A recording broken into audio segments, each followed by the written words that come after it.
Pada kesempatan ini kita akan membahas tentang multi condition dan nested if. Ya. Saya memberi sebuah ilustrasi nanti dalam pelajaran ini menggunakan flowchart. Ya. Multi condition saya sebut sebagai if bertingkat. Ya.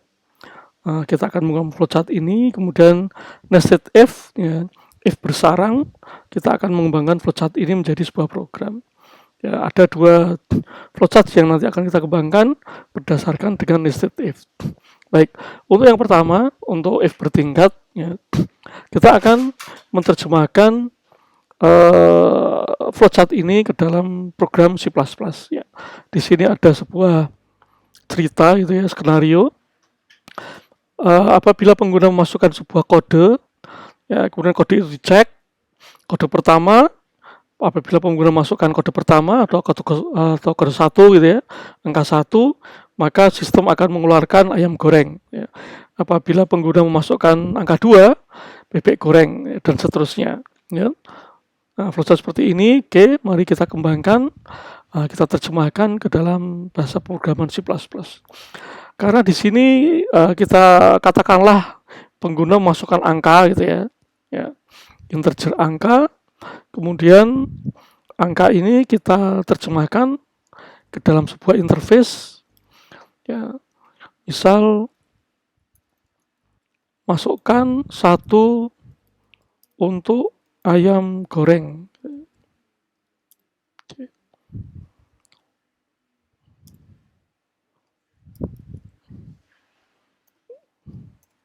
Oke, kita copy.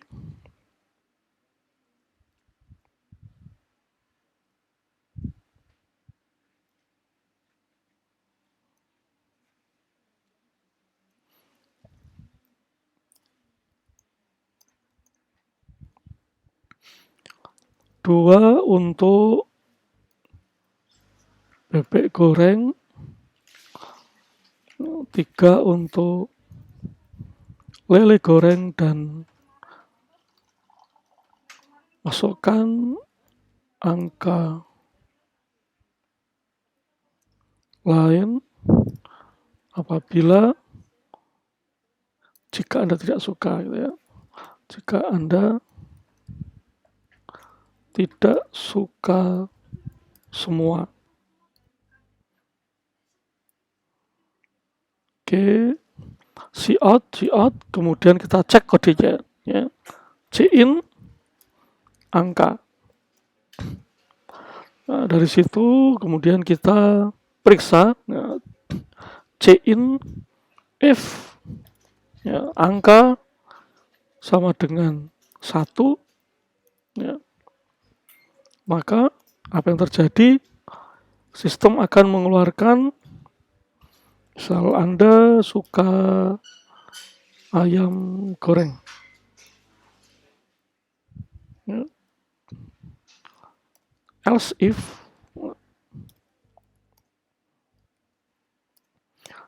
if jika angka sama dengan 2, ya, maka sistem akan mengeluarkan Anda suka bebek goreng, ya. Else if untuk angka sama dengan 3, maka sistem akan mengeluarkan lele goreng. Kemudian yang else, ya, Anda tidak suka semua. Cout, ya, Anda tidak suka semua. Oke, sekarang kita run. Masukkan angka 1, ya, Anda suka ayam goreng. Masukkan angka selain yang ada di pilihan 9, ya, Anda tidak suka semua. Oke. Sekarang bagaimana kita ingin memodifikasi sehingga kemungkinan orang tidak sembarangan memasukkan angka, gitu ya. Ya, ada satu teknik lagi, ya. If, nah ini if angka sama dengan 4, ya. Ini kita ganti, masukkan 4. Jika Anda tidak suka semua, ya. Flowchartnya bisa jadi kita perbaiki, tidak false, ya, tapi kode 1, kode 2, kode 3, kode 4. Ya. Kita run, masukkan angka, di atas. Masukkan angka 3, ya, lele goreng yang tampil 3. Kita run lagi, kita masukkan angka 9. Ya, tidak mengeluarkan apa-apa karena memang di sini 9 tidak terdeteksi, ya. Kita masukkan angka 4 sekarang, ya, Anda tidak suka semua, ya.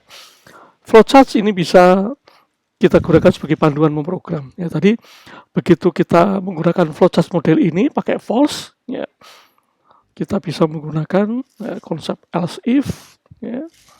Else if yang sini else, nah, tetapi ini dihilangkan.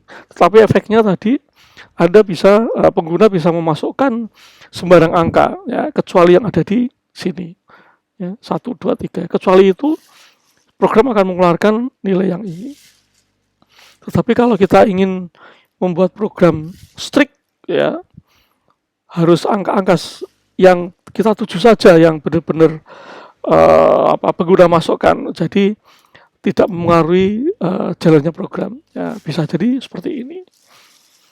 Oke, ya. Ini salah satu kegunaan dari flowchart, ya. Bisa menuntun kita untuk membuat program, ya, yang sesuai dengan yang kita desain, ya. Sekali lagi, kalau flowchart seperti ini berarti ini bukan false tapi kode 4. Baik, sekarang kita akan beralih ke nested if, ya.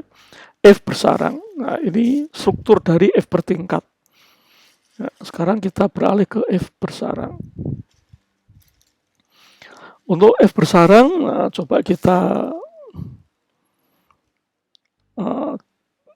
ceritakan dulu skenarionya, gitu ya. Ini adalah sebuah skenario di mana sistem itu akan memberikan justifikasi, ya, terhadap umur seseorang. Apabila dia memasukkan umur tertentu, dalam hal ini umur 18 atau lebih dari 18, maka dia akan dieksekusi pada if di dalam if, ya. Kemudian dia akan mengeluarkan sebuah output. Di sini komentarnya adalah Anda berhak memilih atau Anda belum terdaftar. Apabila yang dimasukkan itu angka di bawah 18, maka yang keluar adalah Anda belum berhak memilih. Oke, baik, sekarang kita coding integer umur, ya. Kemudian kita buat cout, user interface-nya, masukkan umur Anda, cin umur, ya, kemudian kita justifikasi di sini if, ya, apabila umur lebih dari atau sama dengan 18, maka, ya, ini kita buat interface-nya dulu untuk output, ya. Anda berhak memilih itu dulu, ya. Oke, kemudian else yang lain, cout, Anda belum berhak memilih. Oke, kita run dulu. Masukkan umur Anda 18. Oke, kita clear dulu aja. Masukkan umur Anda 26, ya, Anda berhak memilih, ya. Apabila kita eksekusi umur kita 15, Anda belum berhak memilih. Oke, sekarang kita terjemahkan flowchart yang ini, ya, masukkan daftar status pendaftar Anda. Baik, di sini kita buat kondisi apabila umurnya lebih dari 18, maka ada pertanyaan dulu, ya. Masukkan status pendaftaran. Nah, kita mungkin buat ini pertanyaan, apakah Anda sudah terdaftar?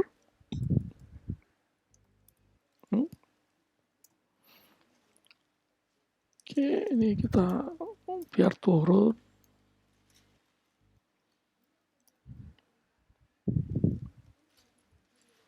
See out. Ya, kita beri huruf pilihan ya. Y atau Y untuk sudah gitu misalnya. Dan T untuk belum.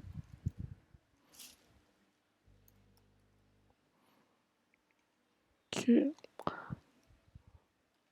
Nah, di sini kita harus ngecek ya status pendaftaran. Nah, kita buat sebuah pakai char ya, karena ini pakai karakter char status. Oke, status. Nah, di sini kita cek statusnya. If status sama dengan Y, nah, Y besar, maka apabila sudah terdaftar, ya sudah terdaftar, kemudian sistem mengeluarkan Anda berhak memilih. Oke.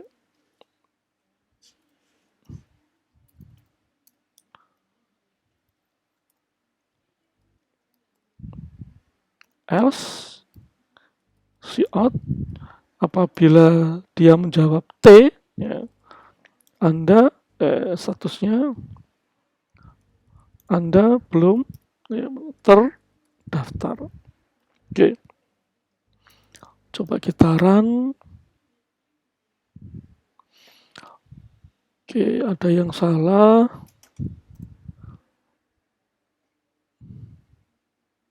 Oke, ini pakainya petik 1. Ya.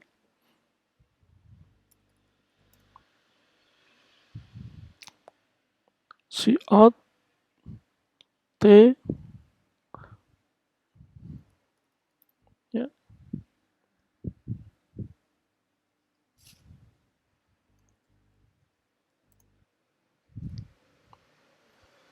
Masukkan umur Anda 18. Ya. Apakah Anda sudah terdaftar? Y untuk sudah. Oh, belum. C-in-nya belum kita terima. Ya. C-in. Ya. Status.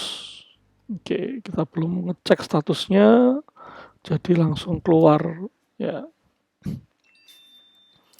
18. Apakah Anda sudah terdaftar atau belum? Ya, pakai tanda huruf besar. Ya, Anda berhak memilih. Ya. Oke. Coba kita run lagi. Masuk nomor Anda 19. Apakah Anda sudah terdaftar? Y untuk sudah, T untuk belum. T besar. Ya, Anda belum terdaftar. Oke. Kita coba lagi sekarang. Kita simulasi lagi. Umur kita 30. Apakah Anda sudah terdaftar? Ya, tapi pakai huruf kecil. Ya, Anda belum terdaftar.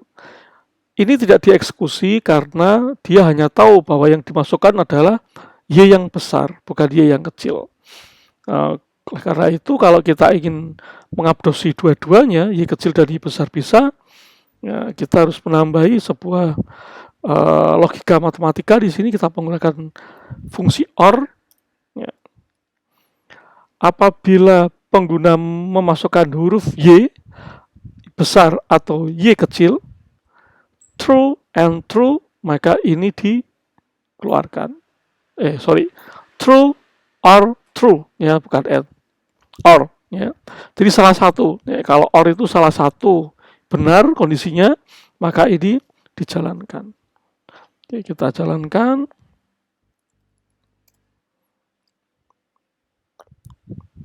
Or, oke, ini kurang sehingga dia tidak paham mana yang di-or-kan.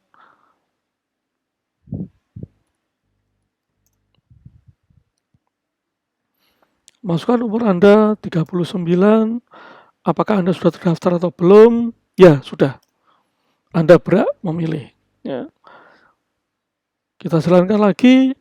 Umur Anda 27. Apakah Anda sudah berhak memilih? Apakah Anda sudah terdaftar? Kita cek T. Anda belum terdaftar. Ya. Tidak masalah dengan T karena ini akan selalu dieksekusi apapun yang terjadi ketika pengguna tidak memasukkan dua huruf ini. Bahkan, ya, kita run lagi. Kalau Anda memasukkan huruf O, tetap akan dieksekusi, Anda belum terdaftar. Karena kondisinya tidak ini. Bagaimana kita ingin tadi mengkondisikan? Ya, kita buat seperti tadi. Ini kita copy. Ya. Kemudian ini kita kasih T. Ini kita kasih T kecil. Ya, kemudian kita run. Oke. Masukkan umur Anda 56. Apakah Anda sudah terdaftar? Belum. Ya, Anda belum terdaftar. Oke, kita run lagi. Masukkan umur kita 23. Sudah terdaftar P. Ya, tidak ada keluaran. Karena kita benar-benar mengharuskan pengguna untuk memasukkan ya, kata-kata kode-kode yang ada di program dan sesuai dengan perintah ini. Ya. Oke, ini untuk flowchart kedua. Sekarang flowchart ketiga. Ya, ini kita pakai F bersarang. Ya, mengapa bersarang? Nah, ini ada F, di dalamnya juga ada F. Ya, ini F bersarang. Oke, sekarang F bersarang yang lain. Ya.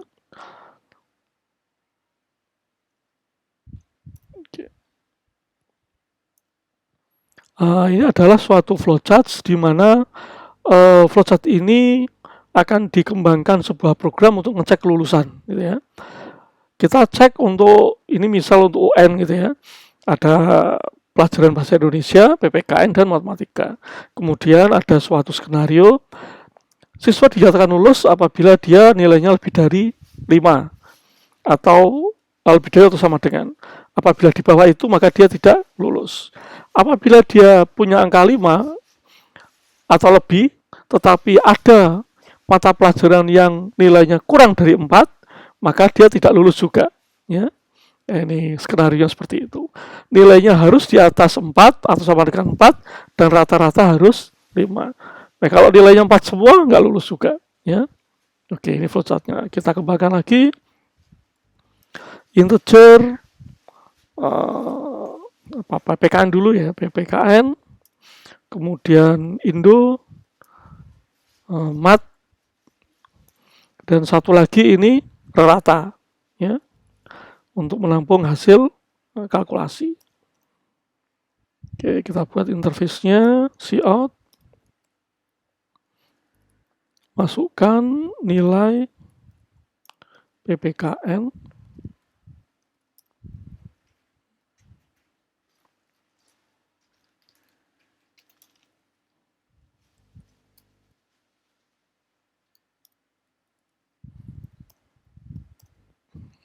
kita copy aja dulu. Masukkan nilai bahasa Indonesia, masukkan nilai matematika. Oke, di sini ada perintah cin dulu untuk nerimanya. Cin PPKN. Kemudian di sini ada cin untuk Indo. Kemudian di sini cin untuk mat. Nah, kemudian kita hitung rata sama dengan dalam kurung PPKN ditambah Indo ditambah mat dibagi 3. Oke, ketemu rata. Kemudian kita cek di sini ya. F. Jika rata lebih besar atau sama dengan 5, ya, kita buat interface dulu untuk sementara. Anda lulus ya. kemudian else cout, Anda tidak lulus. Oke, sekarang kita run. Ini kita clear dulu saja biar tidak, ya, biar tidak terlalu numpuk. Ya. Kita run lagi, masukkan nilai PPKN 4, Indonesianya 4, matematikanya 4. Ya, jelas tidak lulus karena kurang dari 5. PPKN 8, 8, 8. Ya, Anda lulus. Baik, sekarang kita modifikasi di sini. Cek semua angka harus lebih dari 4. Ya. Apakah rata sama dengan 5? Ya. Terus cek lagi if bersarang. Ya. PPKN apakah lebih besar atau sama dengan 4? Ya. Yang lain, N apakah Indo lebih besar atau sama dengan 4? N lagi, apakah mat lebih besar atau sama dengan 4? Ya, kita kurung. Ya. Jika itu semua terpenuhi, ya ketiga-tiganya terpenuhi, maka Anda lulus. Ya. Jika tidak terpenuhi, maka Anda tidak lulus. Oke, ini saya bedakan ya, ini Anda, ini tidak. Jadi paling tidak kita nanti bisa mengamati mana yang dieksekusi. Oke, sekarang kita eksekusi lagi. Oh, ada yang enggak, kurang. Oke, lulusnya kurang. Oke. Masukkan nilai PPKN 8. 8. Indonesianya 8. Matematikanya 3. Ya, tidak lulus. Nah, ini yang dieksekusi. Ya, meskipun nilainya lebih dari 5, tetapi ada salah satu nilai yang kurang dari 4, maka tidak lulus. Oke, sekarang bagaimana misal kita ada permission ya. Permission dalam artian gak apa-apa deh nilai matematika kurang dari 4 gitu ya. Nah, ini bisa aja dikasih sebuah logika matematika ya.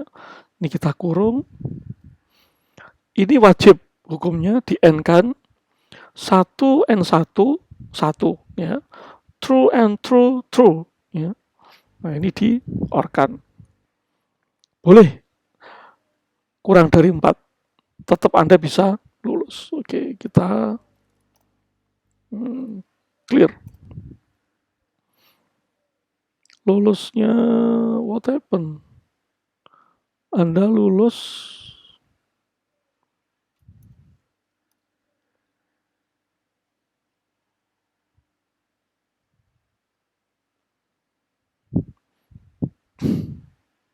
ya, kita clear dulu. Masukkan nilai PPKN 8, bisa 8, matematikanya 3. Ya, tetap lulus ya. Tetap lulus. Ya, ini diorkan. Ya. Jadi kita bisa bermain dengan fungsi matematika untuk bisa menjembatani ya mana sesuatu yang bisa kita permissionkan dari 4 ini ya. Tadi kalau kita ingin mengikuti kaidah dengan flowchart ini ya, kita menggunakan N semua ya. Kemudian kita bisa mengatakan bahwa apabila semua tidak terpenuhi